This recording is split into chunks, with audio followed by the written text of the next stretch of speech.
crazy out here, y'all. Stay focused. Let's go, KD.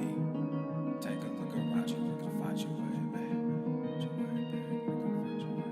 Yeah, take a look around you, you can find your way, babe. Yeah, I ain't talk is talk, and move is move. When I come in, bitch, I change the way. Got things to do, I done pay my dues. But where was you? Nigga, where was you? I said take a look around you, nigga, find your way, babe.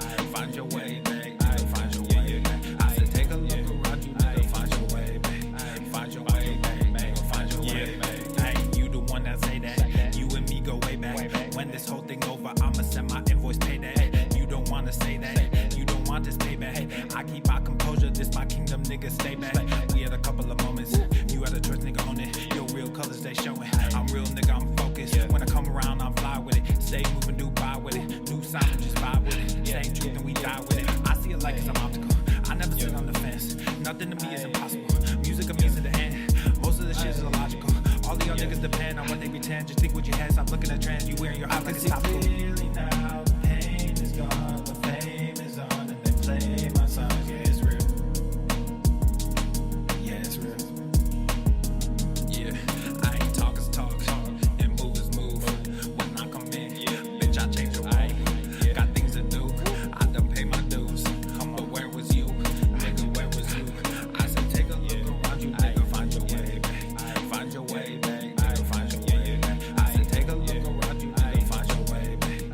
Find your way, babe. Find your way, babe. New era, I got y'all. Real game, we pop off, no knockoffs. Open eyes, we watch out. Mobilize, won't cop out. COVID-19 cops out, don't flop now. Open skies, we fly now. New agenda, they try now. Most y'all getting real scared of the headlines, we find out. End game getting real near. If you don't know, you behind now. Behind the times, government hide behind the lines. Most brands trying to monetize. All of us have to stay inside, don't socialize. Yeah, talk is talk, and move is move. When I come in, bitch, I change the way. Got things to do, I done pay my dues. But where was you? Nigga, where was you? I said take a look around you, nigga, find your way, babe. Find your way, babe. Find your way, babe. I said take a look around you, nigga, find your way, babe. Find your way, babe. Find your way, babe.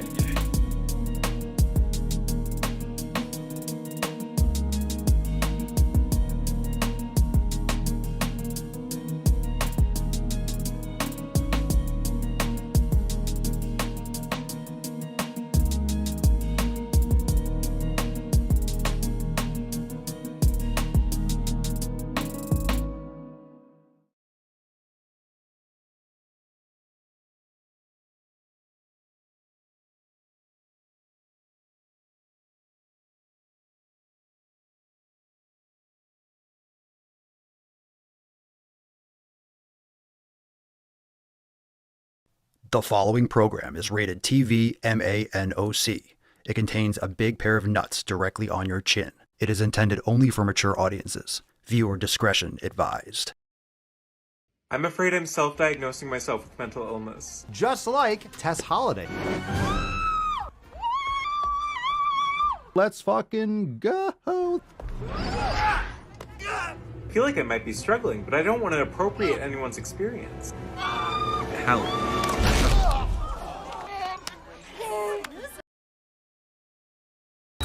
Obesity is epidemic in the United States and a major cause of death. What is fat activism? I, a fat person, am sharing my own lived experience. Pizza is a vegetable. Your fat phobia is your problem. It is not my place as a smaller-bodied white man to comment on it. Radical body positivity. What can men do against such reckless hate? There's only one man who can help me. This is for you new people. I only have one rule. Everyone fights, no one quits. This day we fight!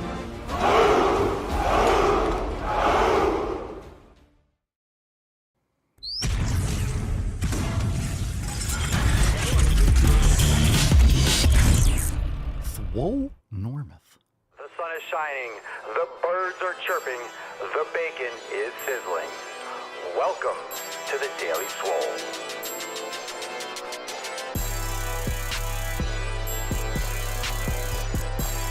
Testing. Testicles. Welcome, everyone, to episode 25 Hundo and Sace of the Daily Mother Swole, the most muscular Swolecast, Beercast, Broadcast, Gamecast, Mancast, Pimpcast, Sleevescast, and Slaycast in the realm. Because when I flex, you flex, we all flex our biceps. What's going on, beaches, booshes, busters, hustlers, and your hoes? It's your boy, Papa Swolio, back with another episode. Today's episode, the Beastcast, is brought to you, is powered, is sponsored by Everson K2, flexing and all you beaches. It's the fucking Catalina wine mixer. It's the fucking Catalina wine mixer. All right, fam, welcome to the show. Welcome to the Mancast. It is Friday, March the 17, and it is St. Patty's Day, so happy St. Patty's Day. If anyone does that kind of thing, please don't be drinking like a raging alcoholic. Don't drink like Leo. Don't drink like Leo. Be good. Go to the fucking gym. It's just a Friday. A St. Patty's Day on a Friday. My God, people are going to die. People are going to fucking die today. All right, well, welcome to the show. It is Fef. It's Fuck'em Friday. Today is the day that we remember to unfollow, unsubscribe. We block out all the noise. Going to put a little scroll at the bottom of your screen. If you have not yet done so, this is how we celebrate our Fef. Okay, so today might be St. Patty's Day, but this is how we celebrate our Fef. We delete, we unfollow, we get back to our pillar number one. We focus on community, and we make sure that our environment is clean, is as pure as possible, and we control the controllables. So we make sure that all that negativity or any negativity, right? Remove yourself from situations. Don't go out binge drinking. Don't go out to happy hour and spend time with people that are going to be negative, that are going to drag you down, that are not going in the same direction as you. So another reminder every single week, it's another reminder to focus on that today. But you should be focusing on that every single day. It's just a reminder that today it's extra important because it's Fef. Okay, we also have an overtime segment. So right after today's live stream, we are going into Swole TV for an overtime with an all-new driving while gaining beaches. Who's ready? Who's ready for an all-new DWG exclusively for members? Get access to all the member video content, including all the private live streams like the weekly accountability meetings, the Swole Fam roundtables, and the weekly overtime segments that will be live immediately following this stream. We just continue it right over there in Swole TV and the Daily Swole private Telegram chat where the chat goes down. You could also watch it there as well. It's fire. It's going to be awesome. This week's DWG is extra lit. Plus, we have other edits that we don't post on social media because it hurts the feelings, right? It hurts the feelings, but you know, it is what it is. Come on, stop whining. It is what it is. So we do it for members, and we have a brand new overtime segment today. It's going to be awesome. All right. Now that being said, drop in the comments, what are you smashing today? Let's get the Swole card out that we'll give away at the end of today's episode. Let's bust the nut wide open and get into some awesome Swole Fam posts. We'll take some questions. We'll go balls deep, and then we'll go into OT. All right, fam, here we go. Let's summon the Falcon and get today's party started. Falcon.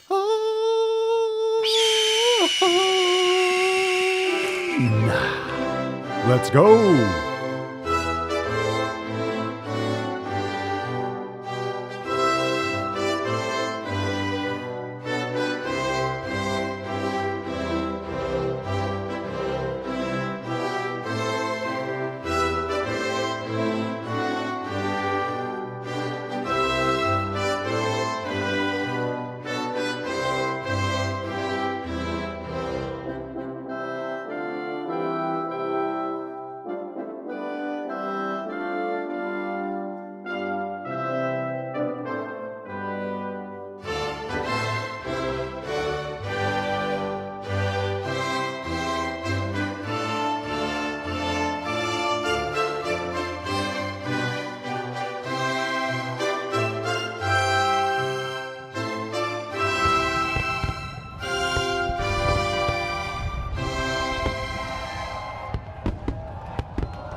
All right, Leo. Looks like Leo starting St. Patrick's Day a little bit early. Cheers, I guess. All right, hashtag Fef. We love a classic Fef card. Fuck'em Friday, for those of you that don't know. Fef is Fuck'em Friday. I hope you have a great day today. And yes, someone mentioned in the comments, please don't be out late tonight. I know it's Friday and you might not give a shit about St. Patrick's Day. Most people don't. Why? I mean, it's not really a thing for most people. People just say it. Okay, they go out and they have some green beer or something gross. But please be careful today. Be smart. If you're out late, you're going to the movies. Remember, everyone else is fucking binge drinking, and it's gonna be pretty crazy. So treat this like New Year's Eve. Treat this like any kind of night. Don't be out past 9 or 10 o'clock. Just be smart, because you might be, or people will be drinking all day. You might be responsible. You might be driving safe. You might be having your hands on 10 and 2 and blah, blah, blah. But just, be mindful. It's just one night. Just a good idea to be smart this weekend. Just saying. All right. Let's get into today's tip. Hashtag Fef. Drop down in the comments down below for a chance to win today's Swole card. Now, that being said, let's moisturize and get into that tip. Babe, just an inch. It's cold outside. All right. Yeah, that's the thing. Frank says, don't drive drunk, fam. Watch out for the other guy. That's the thing. You might be, it doesn't matter if you're not drinking. Well, let me clarify that. It does matter. You're not supposed to drink and drive. But at the same time, like a lot of other people are. So that's the crazy tragedy of all this. When you have someone T-bones or hits a whole family, and they were drinking, the other people, they were coming back from their grandparents' house, or they were coming back from dinner or a movie. So you might be responsible, and then it's a green light, and you go through the green light like, okay, green light. Just a couple little hacks. I don't know why. I mean, this is just something that's sticking in my head right now, but every time I'm at a light and it turns green, I always wait.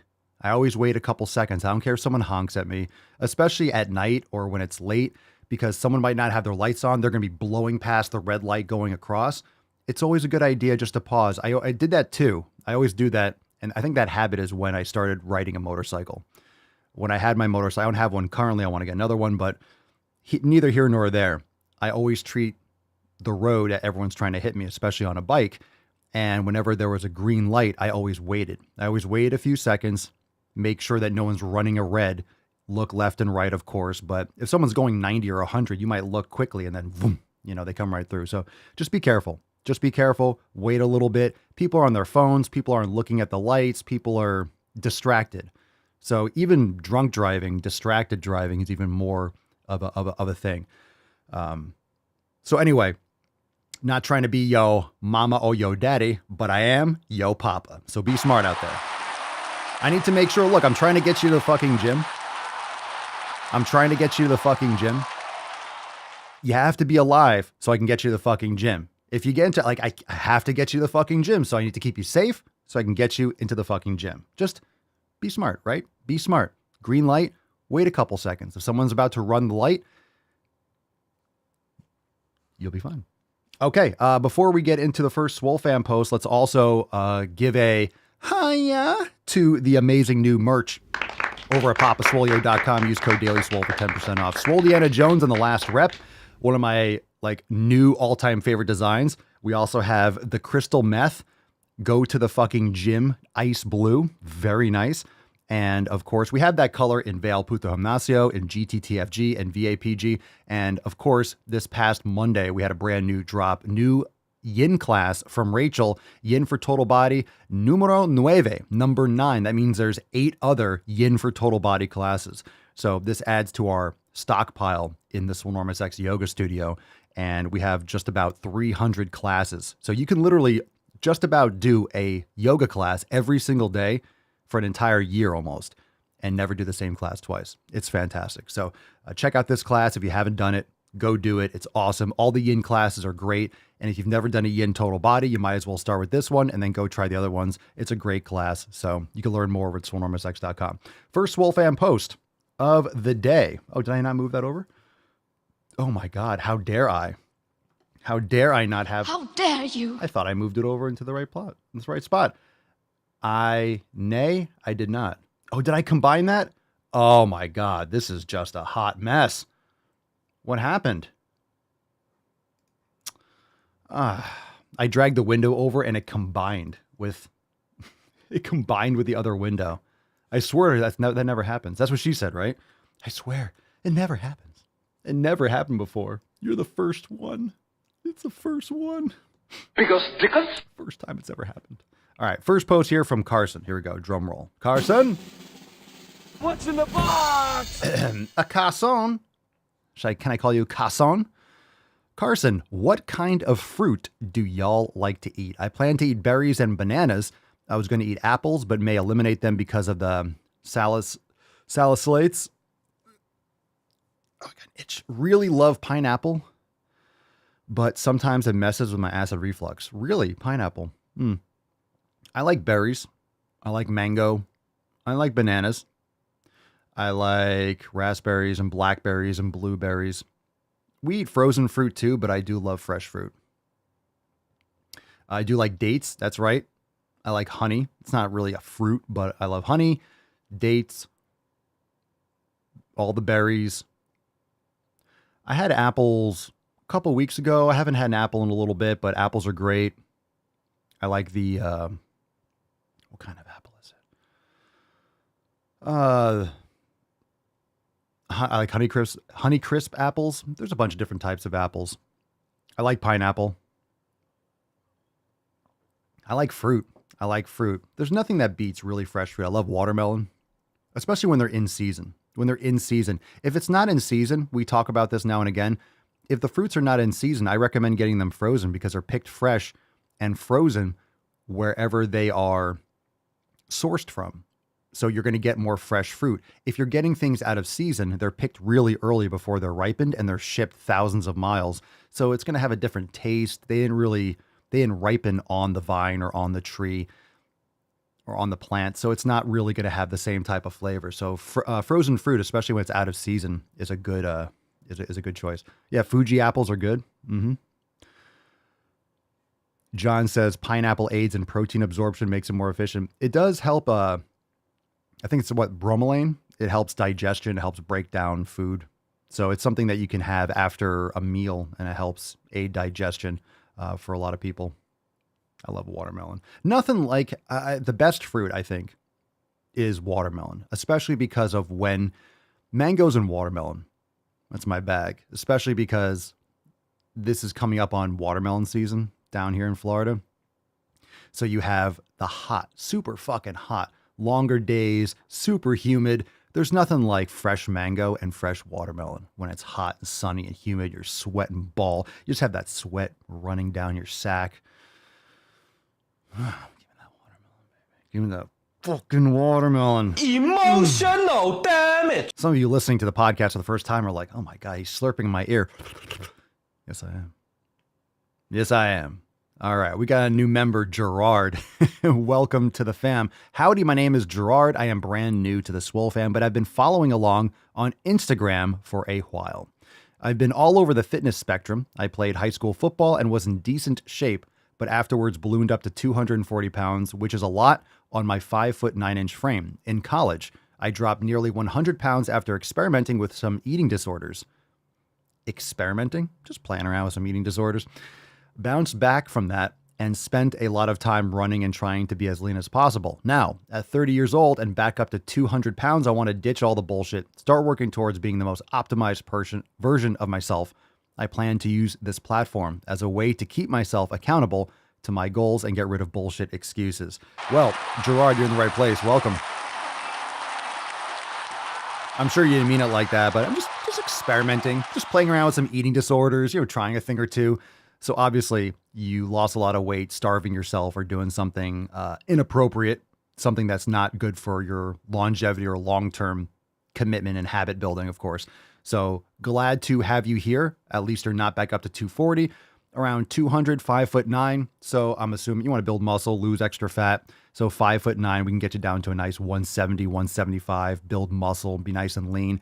Sounds like a good ballpark, but of course, focus on building muscle, focus on the elimination diet, cutting out those inflammatory foods, those good habits, 7 pillars, day in and day out, and you'll be well on your way. Welcome to the fam, Gerard. Everyone say biceps and gorillas. Welcome Gerard to the fam. Let's fucking go. Good stuff. Good stuff. I don't think we have a Gerard. We have so many people. We have so many names and so many people around the world that listen and are part of the fam and, post up. I don't know if we have a Gerard. All right, let's see. From the Telegram, Michelle. I am starting deload week and I'm already stir crazy. I feel weird when I don't go to the gym and lift. I have yoga, mobility, and walks planned, but it still feels weird.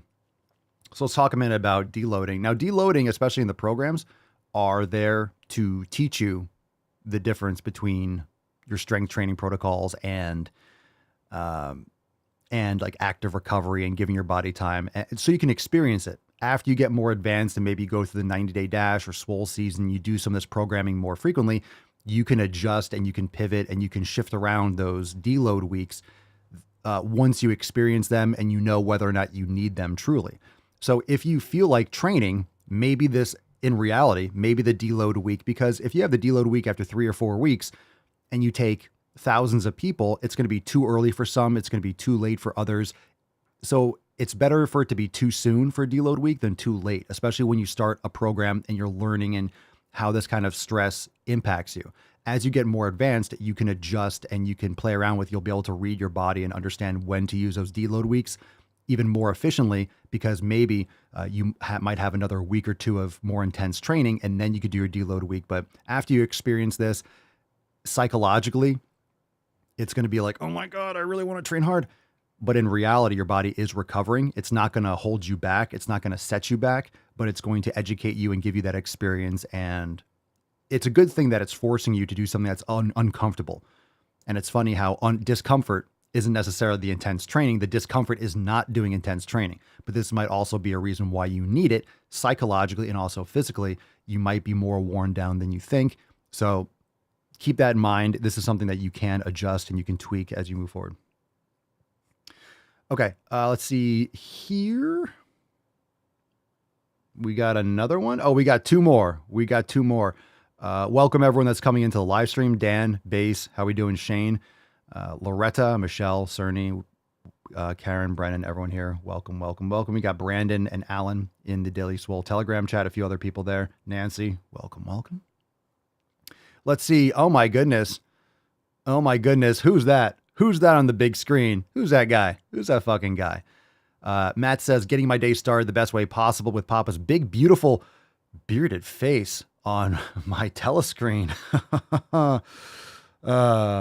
We hold these truths to be self-evident. Thank you so much. All men and women created by go. You know the thing. I don't know how to put this, but I'm kind of. I know the thing. Look at that. This is like Inception right here. Look at that. Which episode was this? Is that 2504? A couple days ago? Very nice, Matt. Thank you so much. Look at that. Look at that guy. Look at that fucking guy.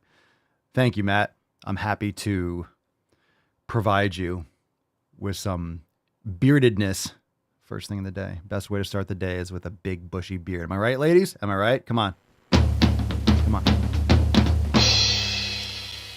Yeah, it's pretty trippy. Cerny says, looks funny to see you in someone's living room. It's pretty trippy. I'm not going to lie. This is something that it still makes me smile today. It still makes me smile because I know it's a show and I know it's a podcast and I've just been doing this for so long. We're coming up on 7 years. Can you believe that, fam? 7 years this month. Well, it's technically like in April. So March, this time, 7 years ago was when I started doing DWGs and those early videos. And DWG started before the Daily Swole, but then I started the Daily Swole in April, did like 2 or 3 weeks, and then it was just like a Swolenormous live stream. So I was doing it every day for 3 weeks, but then rebranded it, and then the name Daily Swole popped into my head. And so then I started from episode 1 again. So for those of you that know the little Swolenormous lore is that there were actually 3 weeks of live stream. So it's, kind of like in April is when it started, early April, but then started over fresh in May. Still trippy, just used to doing this. And I'm used to from my angle. So it's humbling and awesome to know that you all put on the big screen and bang your eye holes and ear holes. And we're all just engorging our collective knowledge cocks together. Makes me very happy. That's a good tip right there. That's a good tip. All right. Last post here from Richard. And Richard writes, hello all. I've been a listener to the podcast for about a month. now. Just decided 2 days ago I wanted to join the Swole fam. My schedule is crazy and have about an hour to work out. It's good to know I'm not the only one struggling to get to the fucking gym, but with Papa Swolio and the community's help, I'm sure I will be able to accomplish my fitness goals. Second day in, I already know I need to work on my mobility and balance. Let's get those gains and go to the fucking gym. All right, Richard. Can I call you Dick? I'm going to. Because I got a soundboard for that. Richard, welcome to the fam. Everyone, welcome Richard to the Swole fam. If you want to join Richard, Matt, Michelle, Gerard, and Carson, myself, and the rest of the awesome members, check us out, swolenormousx.com, and join the fam today and get access to all the programs, yoga, nutrition, meditation, masterclasses, and so much more. We got an overtime, by the way, mentioned that earlier, that goes live right at the end of today's episode. So if you're not a member, you'll miss out on that. We got a brand new DWG and exclusive edits that are not posted anywhere. Members only. It's going to be awesome. So stay tuned for that. Overtime is always a treat. It's going to be extra fucking juicy today. All right. We have some Ask Papa Swolio, some questions. So we'll take a call first. If you do have any questions live, just use the hashtag AskPapaSwolio and I will get to them. I'll do my best to get to all of them. If you want to call into the show, these are some questions. The call-ins are from AskPapaSwolio.com. You can head there 24/7, 365 and call in, and we'll feature an upcoming episode. Let's take the first call. This one's from Greg's. More than one Greg's? Greg's. I like it. Hey, Papa. So I eat about 2 to 3 pounds of ground beef a day, grass-fed, grass-finished ground beef. Hungry boy. And I'm wondering what your opinion is on taking a omega-3 capsule, like fish oil, because I know ground beef and other red meats can be inflammatory. Not really bad for you, but definitely can be inflammatory. So I'm wondering what your thought is on taking one of those to kind of, make sure my cardiovascular health is on point. I appreciate the question. They're not really related, what you're talking about. I will say that the term inflammation gets used a lot. I use it a lot. There's different types of inflammation. Not all inflammation is the same. So we're talking about is like cellular inflammation, inflammation of the gut lining. There's a lot of different, there's different types in different contexts. It depends on really what the person that's using the term is referring to in the context. So just from my personal thoughts on it, you can take an omega-3 capsule. That's fine. It's not going to stop inflammation. Just taking some omega-3s. You're getting omega-3s in grass-fed and grass-finished beef.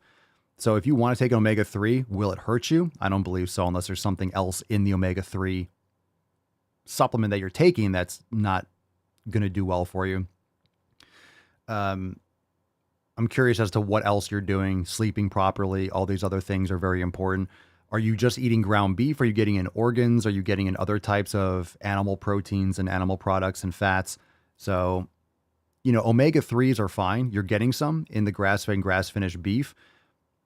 So it's not like you're going to take an omega-3 and it's going to cancel out, and you're not getting inflammation from the beef in that sense. There's a lot of misinformation. There's a lot of bias when it comes to nutrition. And the issue with nutrition is, this is why it's so trial and error. This is why I want people to do the elimination diet. This is why we push the elimination diet on members. So even though if I'm not pounding tons of vegetables, if a member wants to eat vegetables, we don't kick them out of the Swole fam. It's not like you can't be a vegan. We have some vegans or people that are vegetarians in the Swole fam. That's a personal choice. I just want you to navigate. I want people to navigate nutrition to optimize their health, not to optimize for virtue signaling, not to optimize for a narrative. I don't want people to eat a certain way because, this is going to save the fucking planet. That's some weird, altruistic, delusional thinking. You need to optimize for your health. And if you are navigating that properly with an elimination diet, you're going to find out a lot of information. You're going to find out a lot of things from trial and error. And a lot of people don't use trial and error. The problem with nutrition studies is there are a lot of biases. There's a lot of manipulation of the data. There are things that have happened decades and decades and decades ago, very, very political, that completely changed how nutrition was handled and promoted and taught in medical schools, on mainstream media, in just general education in elementary schools. So there's a lot of bullshit when it comes to cholesterol, when it comes to fat being and saturated fat. There's a lot of nonsense. And understand that most of these studies, if there are any decent studies, they are done with people that are on the standard American diet. They're done with people that are not meditating. They're not practicing yoga. They're not training regularly. Most of these people in these studies are unhealthy to begin with. So the average American is not a healthy person. So you have to really be your own test subject and navigate this. And sure, it helps if you have blood work. It helps if you have a doctor who's up to date with common sense and logic, not just a lot of these manipulated narratives that have been ingrained over the course of the last 100 years. So you really have to be your own scientist. But I think a lot of people don't have the confidence and don't understand that they can be their own scientist. You can test these things. And that's what the elimination diet does. It allows you to individualize your nutrition by testing and seeing how these foods work with your body. A lot of you know this when you do an elimination diet and you remove a food for 8 weeks and you add it back in. Oh my God, this fucks my world up. I feel miserable. I am bloated. I have migraines. That's a sign that you shouldn't eat that fucking food. I don't care what it is. That's a big sign that that individual thing that you're adding is not good for your body for whatever reason. Maybe there's something genetically that, you know, your heritage has led to that being poorly absorbed and leading to inflammation. So everyone's going to have their own sweet spot, whether you like to eat earlier in the day, whether you like to eat later in the day. Maybe you like to eat your meals before 11 a.m. and then fast the rest of the day. Maybe you like to fast until 4 o'clock and then eat from 4 to 8. These are things you have to try and test and work out. Maybe you like to eat a big meal before you go to the gym. Maybe you like to have nothing. Maybe you like to have a tablespoon of honey. Maybe a lot of these things don't necessarily have an answer. And this is why there's so many, you go online and you look for things and there are so many different, oh my God, there's so many different things. There's so many people saying different things. Well, there's 7.5 billion people on the planet. And there's a lot of opinions and a lot of people that have different personal experiences. And if they had success with it in whatever respect, they're going to promote it and be like, hey, this is the answer. Well, that might be the answer for you. It might not be the exact answer for someone else. I do think that there is a more common message than people realize across the board. And that's why we're trying to, which is why most people are obese. Most people are unhealthy. Most people are completely just devoid of health because most people are following the mainstream narrative. If most people unplug from that and eat more grass-fed beef and more eggs and get more sun and exercise, most people would be healthy. And of course, there would still be the outliers outside that standard deviation that would be rare situations that they're hardcore allergic to meat genetically or whatever it is. Does that make sense? Okay. So let's take a live question. Thanks for the call. Appreciate it. AskPapaSolio.com if you want to submit a question. Freddie Craven, Papa Solio. Bulgarian split squats are doing me wonders for my issues. Would other split squat variations be viable as well? Also, you mentioned about motorcycles. Which one did you have? Bit of a bike nerd. I had a Yamaha. But I also drove a lot of Harleys and stuff like that. But I didn't own one. I rented them a lot. Let's see. Bulgarian split squats. What other split squat variations? Like what? I mean, Bulgarian split squats are the only split squat that I would recommend doing. You can also elevate your foot. You can elevate your heel, so it's more quad based. I mean, you can do a lot of variations within that Bulgarian split squat. You could hold dumbbells. There's different ways to do it. You could do it with a barbell. You could do it with a dumbbell. You could do it with kettlebells. You could do it with one arm. You could do it with one arm on the right side, one arm on the left side. So the way I like to do Bulgarian split squats is I like to hold one dumbbell, and let's say my left foot is back. You don't want to raise it too high. You don't want to be your feet too far apart. But if my right foot is forward, my left foot is back, I hold in my left hand because it allows that knee to travel outside more. It really gets the vastus lateralis and the glutes and the gluteus medius in a big way. Let's see. Base Bunny Love, Papa Solio. Have you heard about the cloned cell meat that places are going to start selling? I buy grass-fed from local farms, but do you think it will be labeled to let people know the food is fake? I've heard about that. Like, how soon is that happening? Are they selling it anywhere? I've heard of, they're always trying to do things like that. Do you think it'll be labeled? I would think it needs to be labeled. It better be like GMOs. I feel like at first it'll be in small print and then people will get upset about it and then they'll start labeling it. Like GMOs, they never used to label GMOs and then there were a lot of complaints. There's usually a lag with all that, but it should be labeled. I would hope so. I also think that there's going to be I have a feeling when it comes to the clone meat, I have a feeling there'll be some states or areas or regions just because of the splitting apart of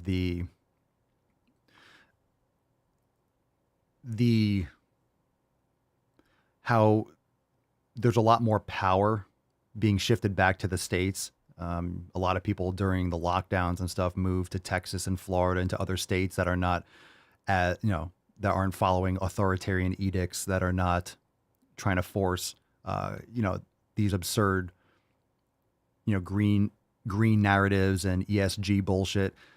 So I suspect maybe certain states might ban it. Certain states might not allow the growing or the selling of certain types of meats because, for example, it will hurt industries a lot. So maybe in Texas, I'm just saying, I'm not sure exactly how that would work or if it could be legally, but they might not allow the sale of those types of things in certain states just because they want to support their local agriculture and stuff like that. Just a thought. I don't want to eat that shit. Well, it's going to have the same exact nutrition. No, it won't. It's not. It's just like anything else. Well, there's no side effects. Bullshit. I'm not interested in being a science experiment for someone else. I'll do things myself, but not interested in that shit. Tyler, Papa Swole, I did 200 pounds of sumo deadlifts and I felt some tightness in my lower back during the lift. Is this due to the amount of weight on the bar, position, or not being used to that weight? Could be anything. I mean, I would recommend doing real deadlifts instead of sumo deadlifts. Could be the tightness in your hips. I mean, just do regular deadlifts, in my opinion. I don't consider those deadlifts really. Some of that's just ridiculous. People that are so wide, they pull an inch off the ground. Just do real deadlifts. Freddie, Papa Swolio. So walking lunges, regular split squats, for example, planning on doing. Okay, that's not a question. All right.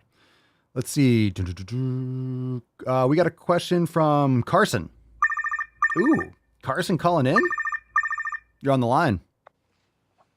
Ask Papa Swolio. Question for Papa Swolio. Ask Papa Swolio questions now. Hey, Papa Swolio. I had a Swolga question for you. Actually, I have two. One would be if you have any advice for the form in Swolga whenever you are shadarangoing into the upward dog. It feels very rigid, and I'm sure more repetitions over time it will improve, but I wanted to know if there was any particular form or any things to be mindful of while we are doing that. And the second question, this might just come more through repetitions as I gain more mobility, and I mean, didn't know if there's anything specific for that, but thank you very much. Hope you enjoyed the song, and go to the fucking gym. Well said. Well said. Thank you for the call. Thank you for the song. It was beautiful. Brings tears to my taint. It really does. So chaturanga, I don't really know what you mean by stiff. I'm assuming you just mean like your thoracic mobility. So what I would recommend in general is doing more cat-cows, loosening up and activating more your thoracic spine. That's probably what you mean by tight. And yes, more repetitions is going to be great. When you go into upward dog, don't push into the heels of your hands. Push into your fingertips, thumb, forefinger, and pull those shoulders back and down. Just think when you're pushing up, you're retracting your shoulder blades. It's just, you're going to feel stiff. It's just your mobility and activation when it comes to the muscles in your spine. And remember, a lot of people have excessive flexion in their thoracic spine from hunched over, from driving, from being at a computer, from on their phone, slouching. So activating those extensors in your middle traps. You could also do dead hangs, scapular depressions, do your cobras. Just keep practicing yoga.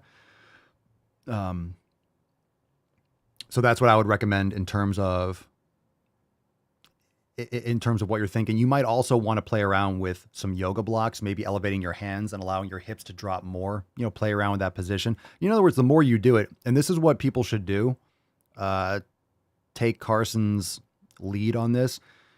if you do a yoga class or a Swole class, whatever it is, and you find a sticking point, something like, ooh, that feels really awkward, the instinct is to avoid it. That's why a lot of people say, I don't do yoga because I'm not flexible enough. It's like, no. That's exactly why you should practice yoga, because you don't practice it. You're not going to be flexible and mobile if you don't practice flexibility and mobility, right? So practice yoga. If you find a move where you're like, oh my God, it feels like I'm a piece of wood, or it's like I'm pushing through a brick wall, like I'm stiff, just practice it. Practice it. It will get better. You're just trying to activate muscles that have never really been activated in a sequence and with a coordination that's never been done in terms of your life. So your body's like, I don't know what you want me to do. What's going on here? I can't move that way. Just need to practice it. A yoga wheel can really help with kind of loosening up the spine, but that's what I would recommend. Foam rolling is really good for the thoracic spine. And also it's the hip flexors too. It's the hip flexors. When you're doing an upward dog, you're getting in hip extension. So the hip flexors in the front, I mean, the hip flexors are only in the front, but the hip flexors are going to be tight. Most people's hip flexors are tight and weak. Thoracic spine. So you have a bunch of muscles there that are going to be weaker and generally deactivated. So it's all related. So if your hip flexors are very tight, it's going to be much harder for you to get into that like arching position. All right. Good question. All right. Hashtag Fef for a chance to win today's Swole card. We got maybe time for, I don't know, one or two more questions. Let's take one from T-Bone Jones. T-Bone Jones. Terry, Papa Swole, what exercises should not, that's a good question, should not be worked to failure, or what exercises can be worked to failure and least likely to incur injury? That's a good question. It kind of depends. It kind of depends. So in terms of what exercises should not be worked to fail, I can answer that one with maybe some examples. What exercises can be worked to failure and least likely to incur injury? That's hard to say because you can get injured doing fucking anything. People bend down to pick up a pencil and they never move in the transverse plane. They twist a little bit and they hurt their back. So you can hurt yourself doing anything. So that's a real tough thing to answer. What exercise can be worked to failure and least likely to incur injury? Well, this is why you want to use a spotter for when you're doing squats. For example, in a rack, you want to have the support. So I did this a couple days ago. I was doing squats and I went up. I didn't increase with the weight and it was a little bit too much. I went down to the hole. I'm like, oh, that's too heavy. And I dropped down and I racked it on the supports. If I didn't have that, I would have had to drop the bar, or maybe I would have had to fold forward and I could have risked an injury. So doing things intelligently can help you reduce your risk of injury. And, you know, many exercises can be worked to failure. And it really just comes down to what your muscles are conditioned for. If you have built up that capacity and you've built up that kind of expression with the muscles before, if it's your first time, you never trained before, and you start pushing yourself to failure, you can definitely get an injury because your tendons, ligaments, you know, your body's not used to it. But if you train regularly, you can push many more muscles to failure. It just means what we're talking about here, maybe certain exercise are more at higher risk, because if you fail, that's a problem. Like a bench press, if you don't have supports or anyone there spotting you, failure is a dangerous thing because you can get pinned, you can hurt your chest or break a rib or fucking drop it on your face. You can really hurt yourself if you're not supported properly. But some exercise, you could just drop the dumbbells or bail out. There's certain exercises that are safer pushing to failure than others, whether you're with a spotter or without. So what exercises should not be worked to failure? Should not be worked to failure. Like we're assuming. So I would say kettlebells, for example.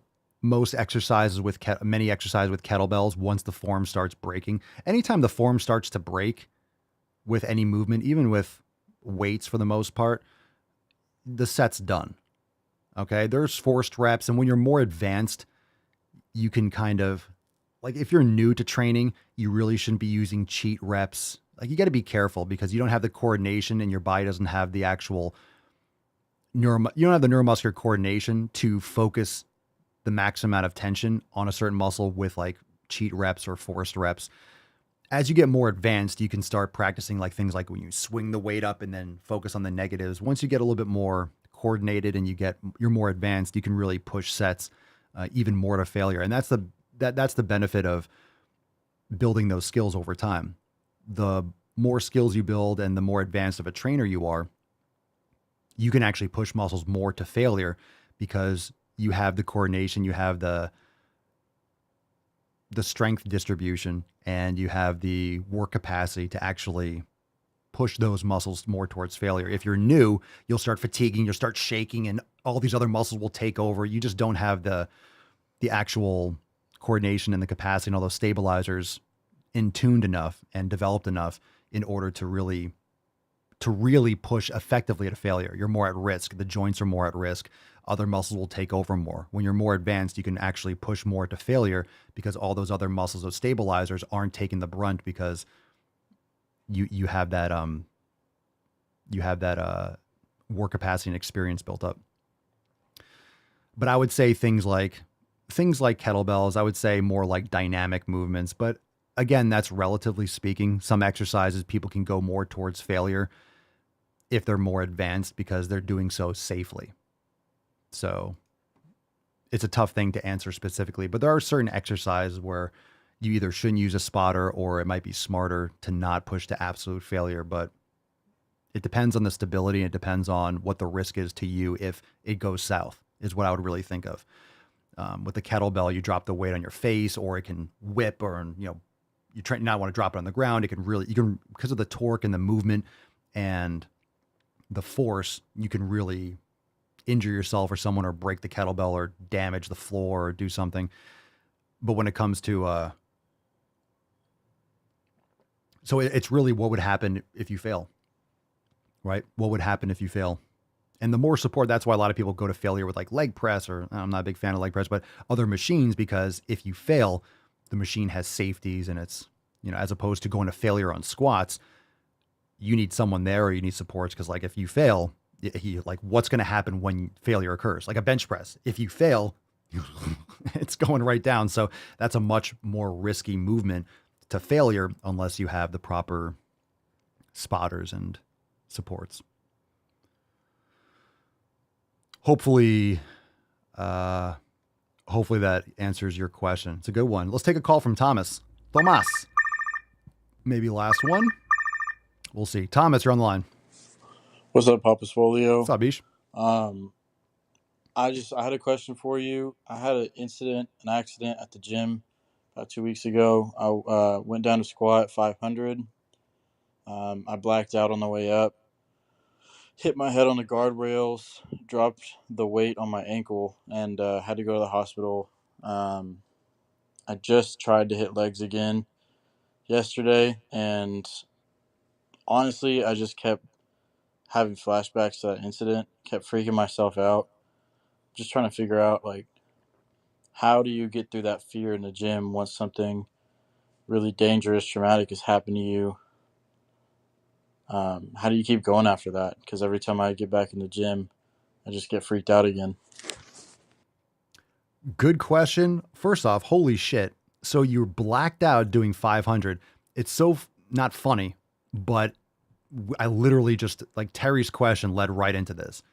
So if you blacked out, that's why you need a spotter or the guardrails.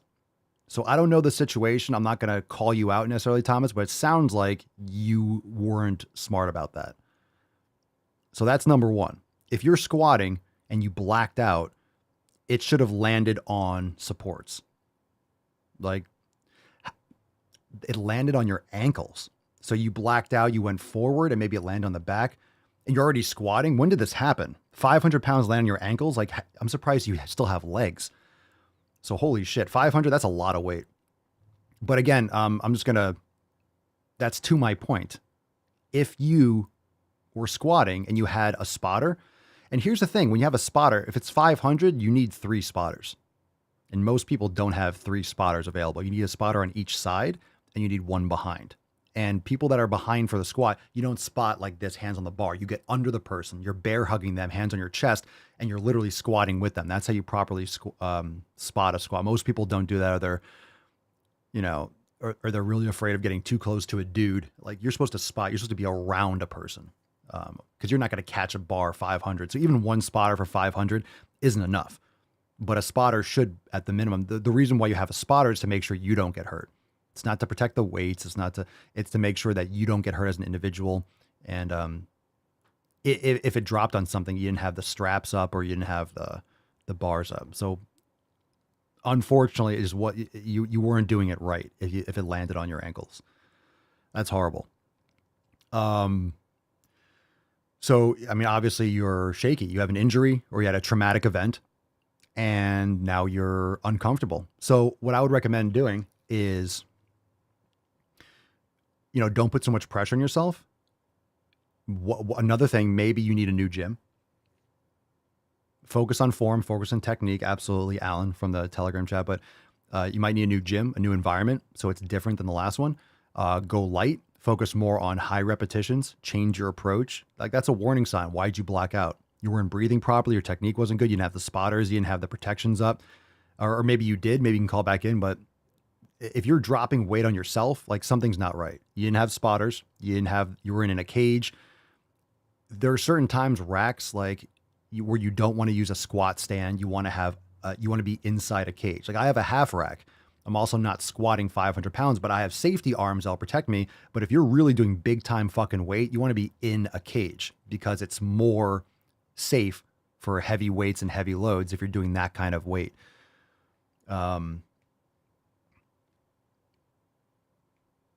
Maybe you can move to like a Smith machine to build up your confidence, but maybe you just need a new environment. Maybe it's that squat rack and that thing, but I would just build it back up.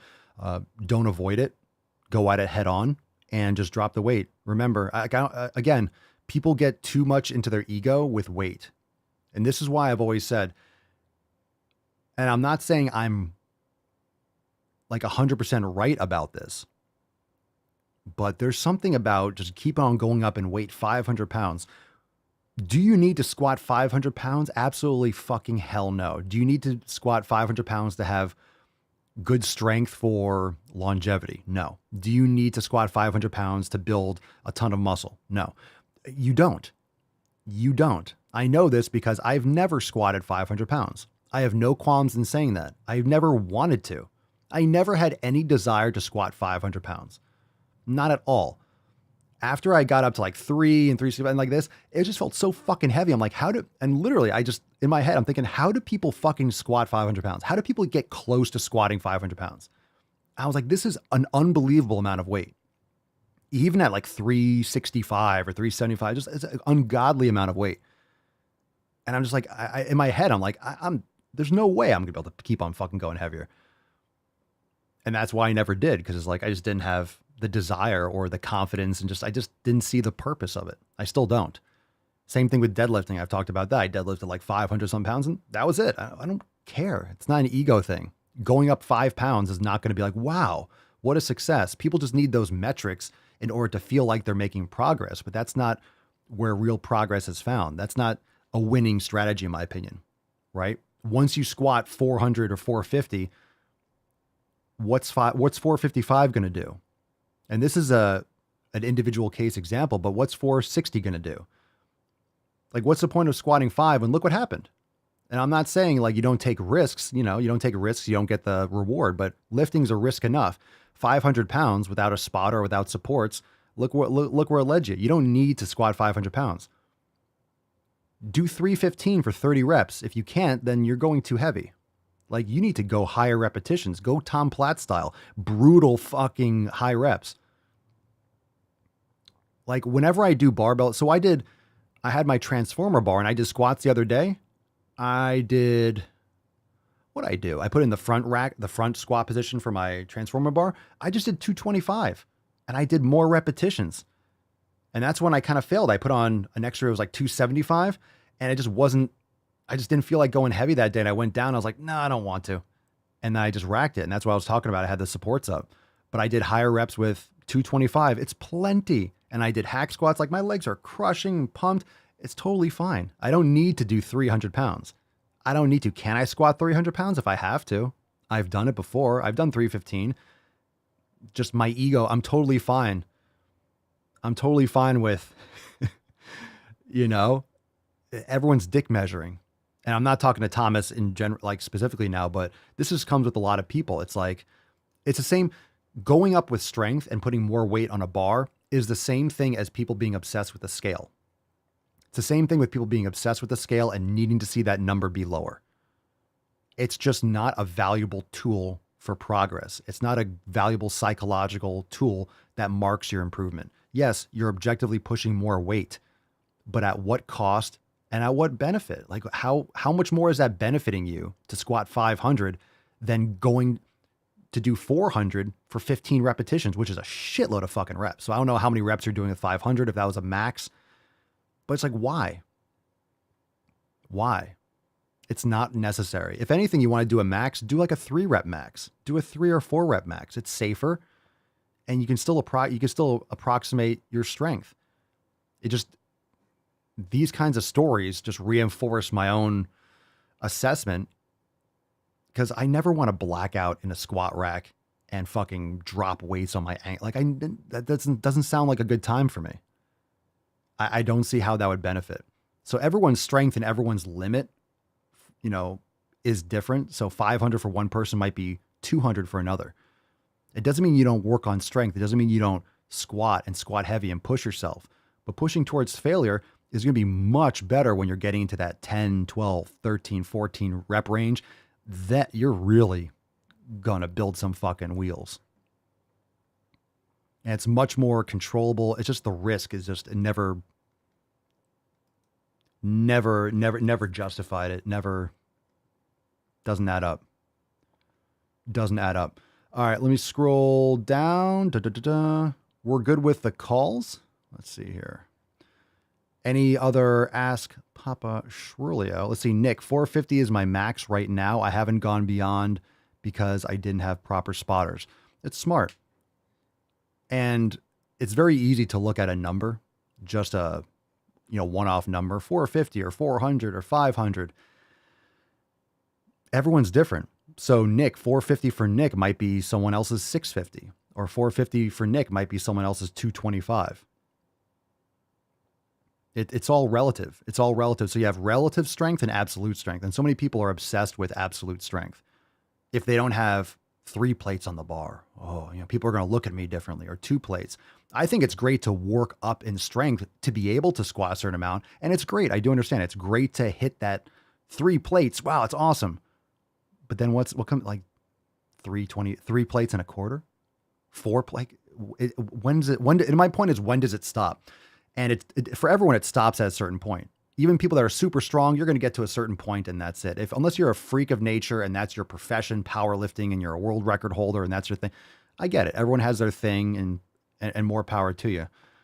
But there's going to be a limit for everyone. And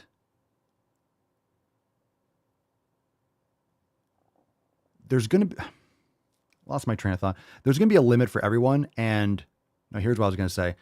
You need to satisfy your progress and satisfy your desires and gauge your progress differently than just absolute strength, because that's going to be fulfilling to a point.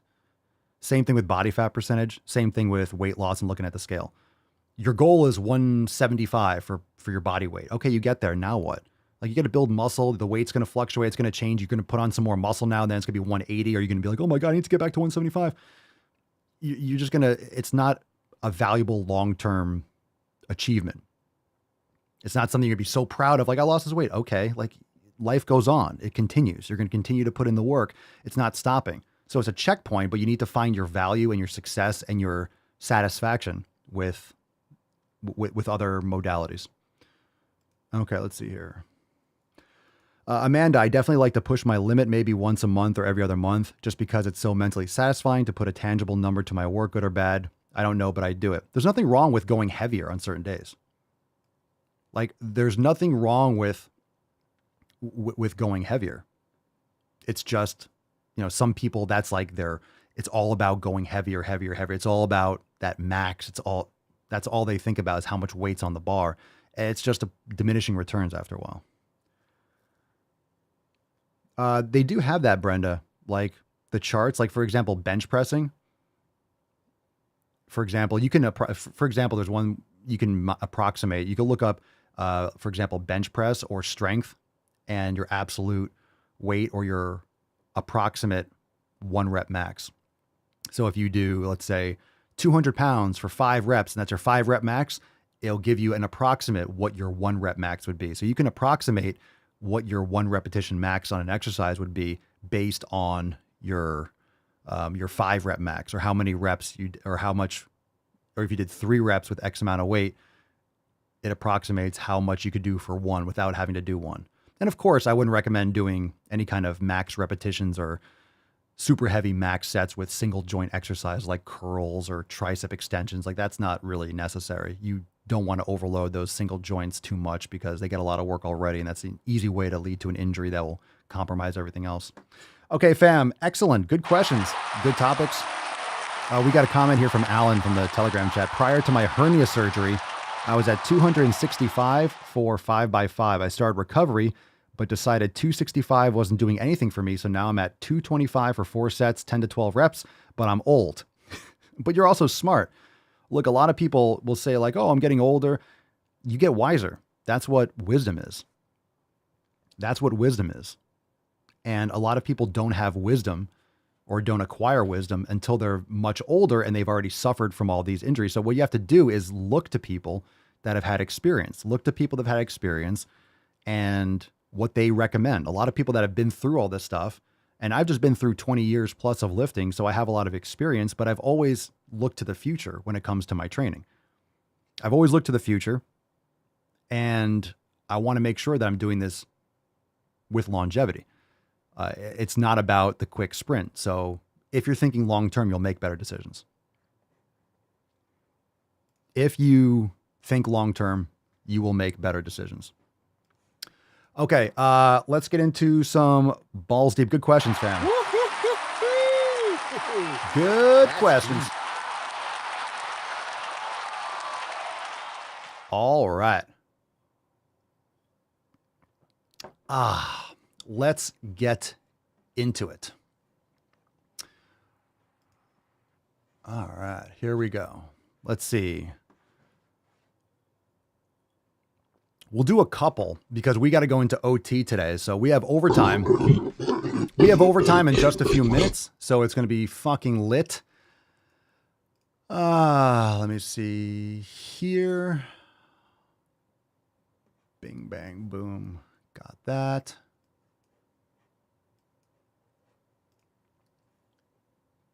Excellent. All right. Let's see here. Dun, dun, dun, dun. All right. Let's take a raffle. Let's see if we got an appetizer here. Oh, we do have an appetizer. This one's called Kids Show. All right, here we go. Kids Show. What's in the box? All right, what is this? What is going on here? Fred. That's because I'm non-binary, and Fred is the name that fits me best. And I also use they and them because calling me a she or a he doesn't feel right to me. I'm sorry I used the wrong name and pronouns. Oh my God. Does anyone know what show this is? Jesus fucking Christ. Parents out there, make sure you are watching what your kids watch. Do not put on a show for them unless you're watching with them. Honestly, I would recommend parents watching or putting on older movies. Like put on classic stuff. Put on the stuff that you grew up with, you know, show them.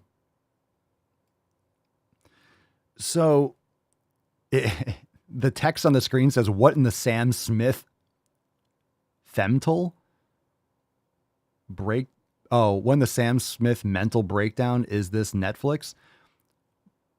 So you have 2 buffaloes. If you're just listening, you're like, it was really quiet. So it's like a baby or a young buffalo talking about that they're non-binary and they use they, them because he or she doesn't feel right to me. Well, if you're a bull, you're male. And of course, this other fucking bull is apologizing that they didn't use the right pronouns. Jesus Christ. Matt Damon. Boys have a penis, girls have vagina. Yo, that's crazy stuff. So if anyone is thinking this is a joke, it's not a joke. That's a kids TV show. That's just on, I don't know what that is or what channel it's on, but it's everywhere and it's pervasive and it's subtle. It'll just happen. You'll be in the other room and you're a parent and you put on like, hey, I want to watch the animals. Okay. And you're in the other room and all of a sudden this part comes on and the kid's watching it. And then it goes to something else and you don't notice it as a parent because you're cooking or you're cleaning while the kid's watching TV. And they just sneak it into one scene. They just sneak that shit in there. Like, what the fuck is that? Because then the kids want to be like the kids, because the personification of these cartoons, and I like Lion King, like anything else. All Dogs Go to Heaven. I'm just thinking Rescuers. You have every animal movie. Great Mouse Detective. All these, every single Disney movie that has animals. This is why it's creating a whole flock of vegans and people that, save the animals, because you think these animals have human thoughts, that they have these higher levels of consciousness. You think that they have these entire character and hero arcs. So a lot of people don't want to hurt the animals because they grew up watching them talk in movies and at Disney. Yeah, Bambi, like all these different things. So a lot of people are mentally fucked because they're separated from where their food comes from. They're separated from nature. They never see anything die. They never slaughter a pig or Charlotte's Web. They don't live on a farm. They don't see animals living and dying, and they don't see Mother Nature. They don't see this actual circle of life occurring, which I think is it's very unfortunate. I didn't grow up with it either. I had some exposure to it, but I didn't grow up on a farm. I just think it's very, very, oh God, I hate to be the bearer of bad news. Dan says, you mean Fievel never went west? No.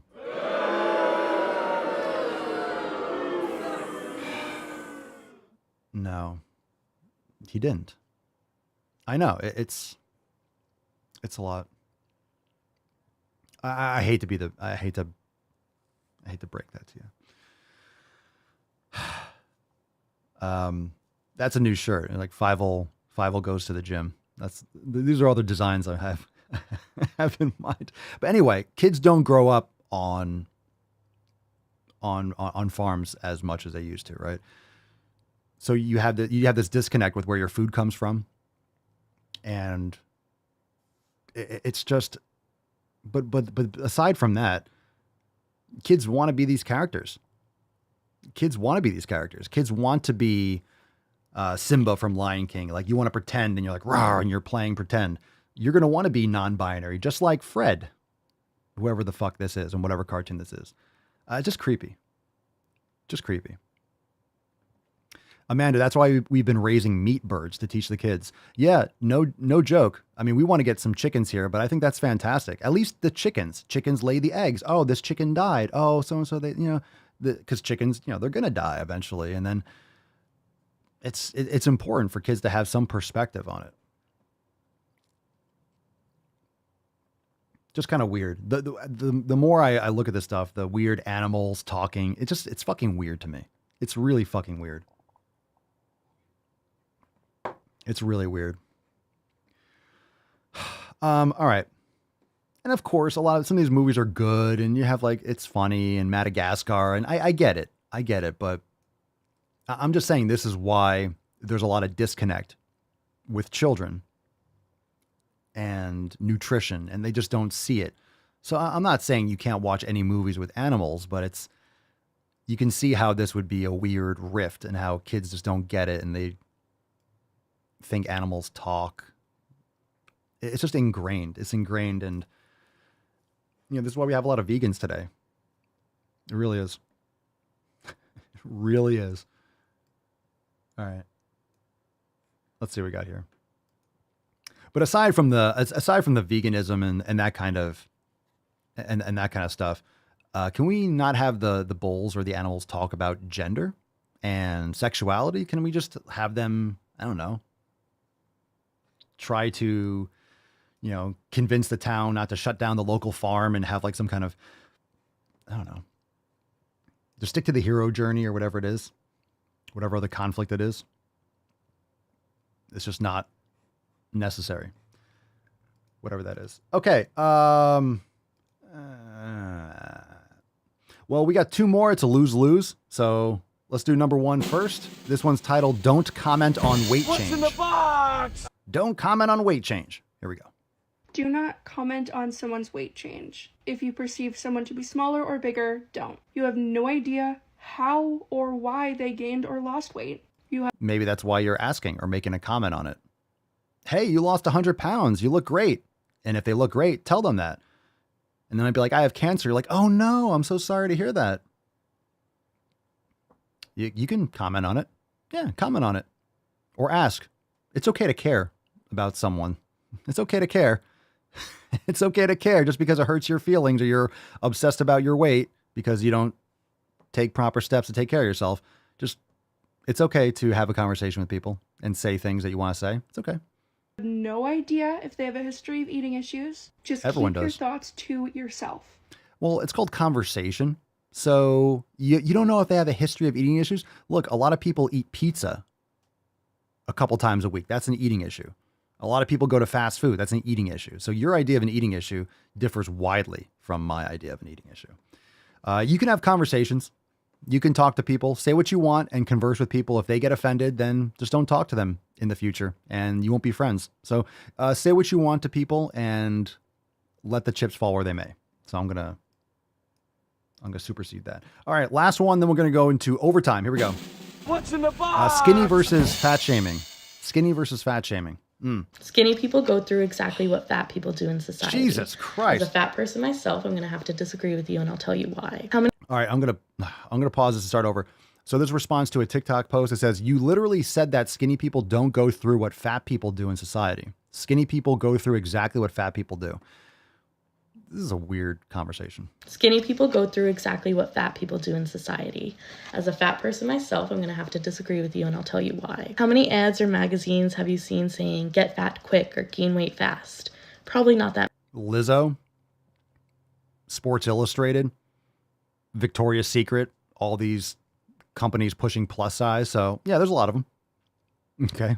Many, if any. Now, how many ads have you seen saying, get skinny quick or lose weight fast? A lot.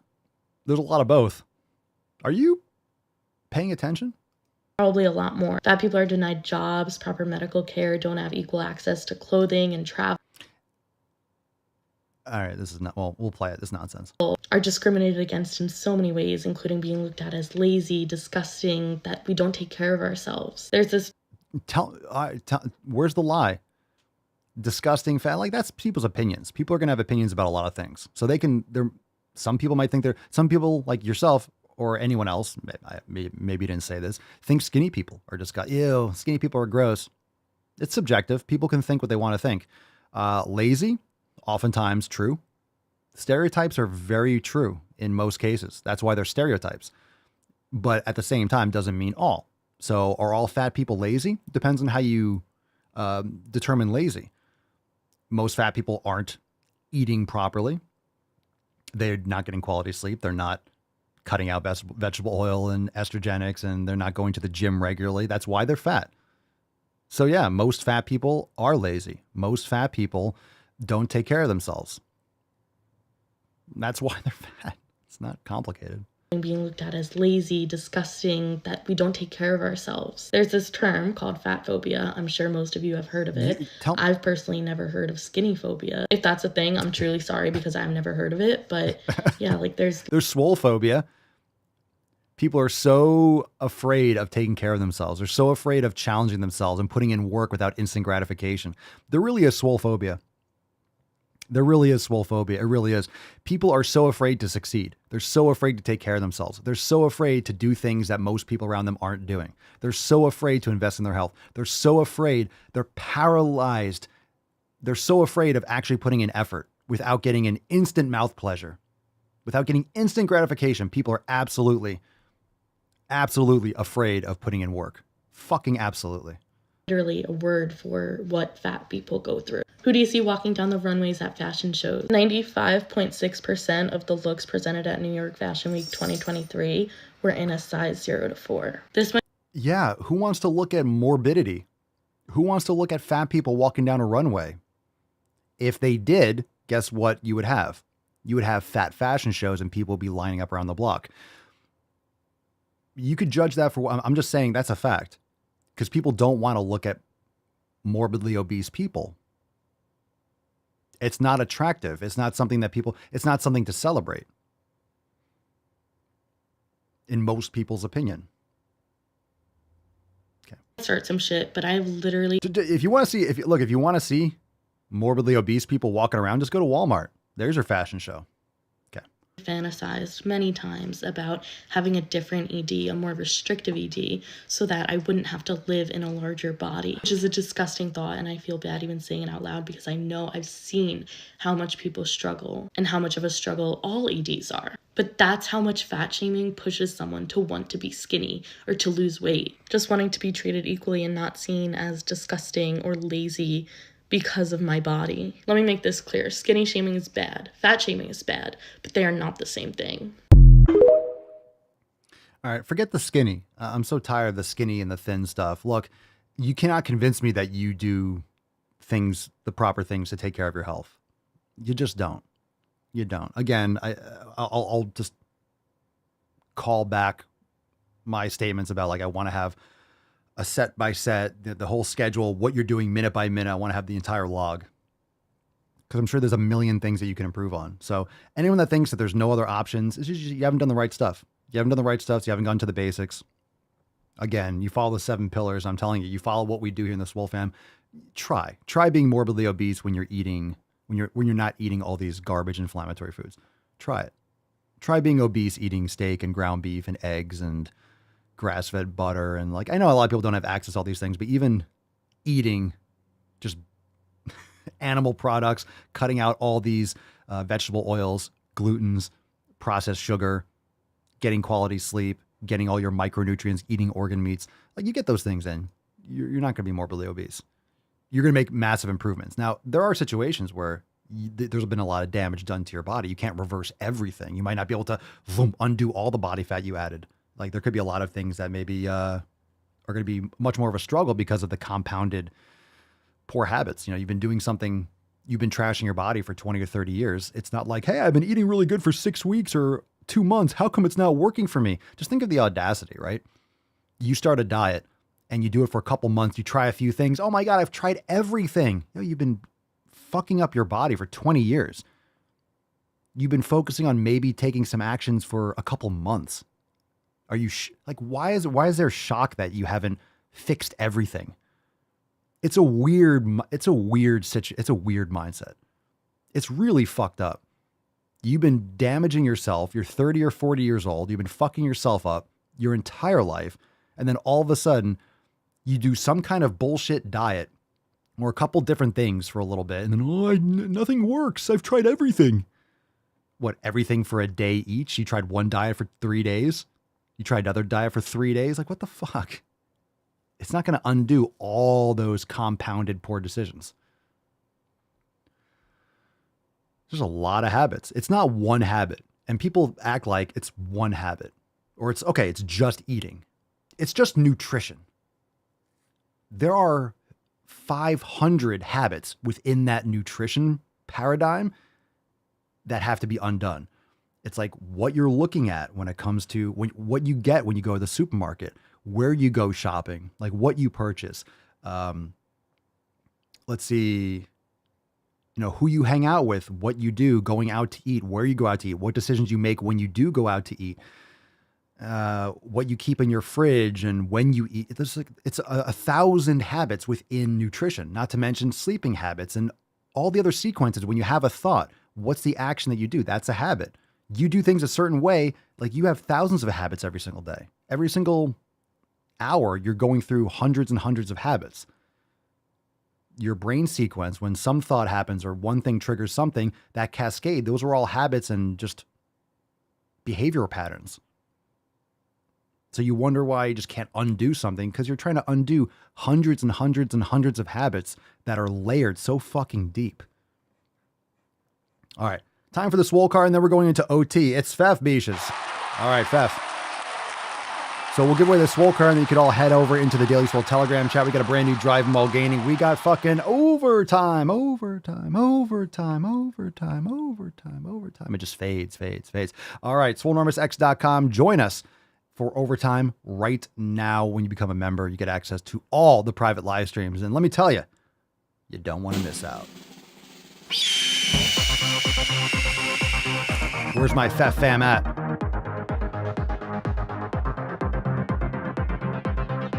Who's got some Fef? Come on, Fef. Where's my Fef fam? Fef. Scroll.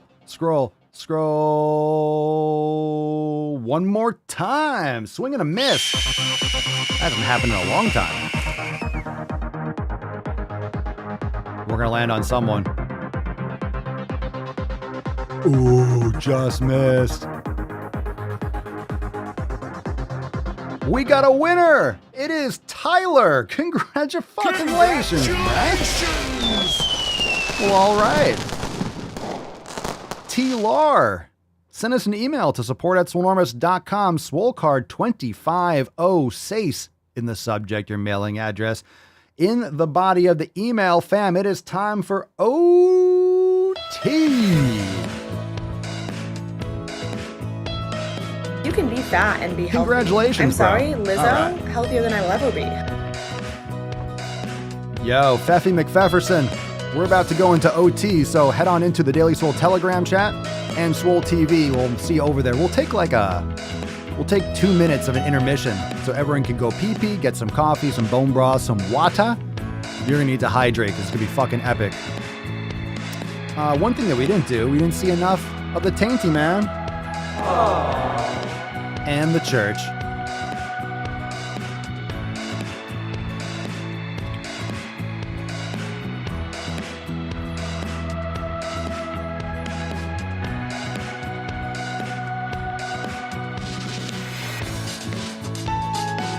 Great Scott! Sand! Sand! Sand! Yo, great questions today, fam. Great questions. That was awesome. Really good questions today. I liked it. The Q&A was fire. Brandon, if you care about your Telegram, fam, give me a fucking yow. That's a huge bitch! Nick, can I get a step back and fuck your own face? You absolutely can. First, take a big step I got back. you. I got the Telegram, fam. Fuck your own face! I got you. Wow, I got you. Don't you worry about nothing. Oh, yeah. He's on fire! He's on fire! Boom shakalaka! The more you hate me, the more you will learn. Well, I could be wrong, but I believe diversity is an old wooden ship that was used during the Civil War era. Nothing like a little diversity. How should we fuck off? Oh, Lord. I got you. What?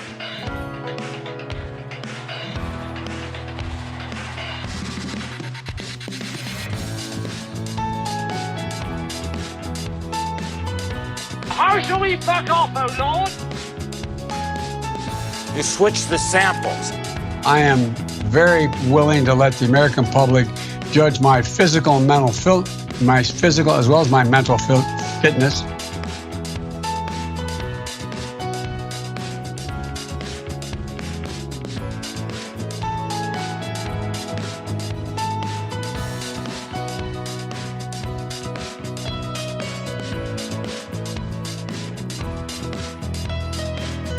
Shut up, bitch!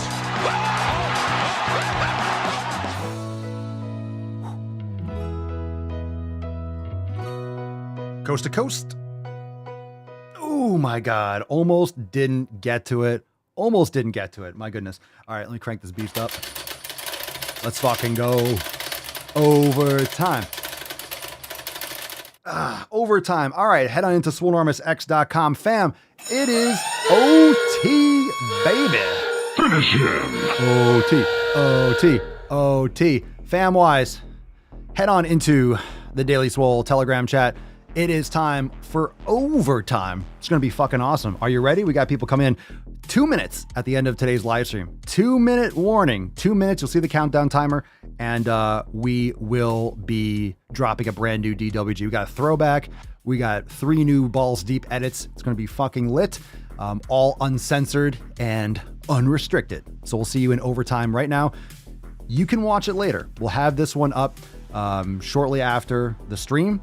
And we'll be back here tomorrow for 2507 for Swole Slut Saturday. Thank you so much for being here, Beaches. We'll see you in overtime right now. Peace, McGeese. Deuce, Magoose. Ya boy, Papa Swolio. Oh, oh, oh, oh, oh. Out.